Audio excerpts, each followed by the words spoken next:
In this video, I'm taking a look at an old Anglia drag car that was for sale here locally, and I'm trying to decipher the history on this thing, figure out where it came from, and just try to maybe find some old pictures of it, get some history. You know, that's what I love to do on this channel, is track down history. You can see right there the remnants of an old Moon Eye sticker. You can also see some of the mounting tabs and bolt holes for this thing. This one-piece fiberglass front end and the old paint, the blue with the white details, that tells us a lot. Plus those holes in the grill helps us differentiate, you know, this car from maybe some others that had different grill treatments. You can see back here how the back portion of the front end was fastened, and then the frame rails on this thing are just tiny, and they're stripped down to basically nothing, hardly any cross members in there.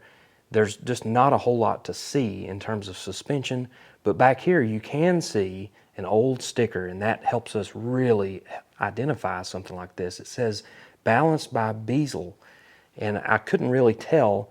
If we can zoom in a little bit closer, I think there's actually a Y on the end of that. Balanced by Beasley. That's in Memphis, Tennessee. So that tells us a little bit. Maybe this thing is based out of Memphis, Tennessee, who knows?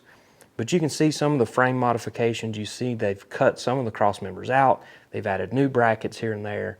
You can see the shock brackets. And then piled up inside are the doors. Now these are steel doors that have been gutted out. Here's another decal that helps us identify this car. Coleman and Taylor Racing Transmissions, another Memphis-based business. So that helps us understand that this thing was probably raced in the Memphis area at tracks like Lakeland International Raceway, a famous racetrack in Memphis. And, you know, that gives me something to research. It gives me something to look up. Now, when we look back here at the main section of the body, it obviously doesn't match the paint job of the doors in the front end. But look back here. This frame, this thing's obviously been raced. It's had a roll cage at some point in its life. You can see the remnants of that. You can also see that the frame rails have been boxed in the middle section. So this thing is seen drag racing, but I'm not so certain about that back section of the body. You can see the inside of these doors have been gutted out, especially this passenger side. The driver's side's still got a little bit of bracing, but the passenger side is completely just torch cut. There's nothing in here. And even on the outside of the door, it says, "Please do not open," on this little tiny label. So I think that's cool. This thing was obviously stripped down, gutted out for drag racing use only. It was not a street car. This thing was a serious drag car back in the 60s. For sure, the front end and the doors and the frame all go together. But the main section of this body, I'm pretty sure, may have just been sourced from another car. Not really sure about that. I see that the tubs have been cut out. There's not really much here. There's no floor. There's no bracing. This is just a hull of a car. But you could make a really cool race car out of this thing. It would work really well in the Southeast Gassers.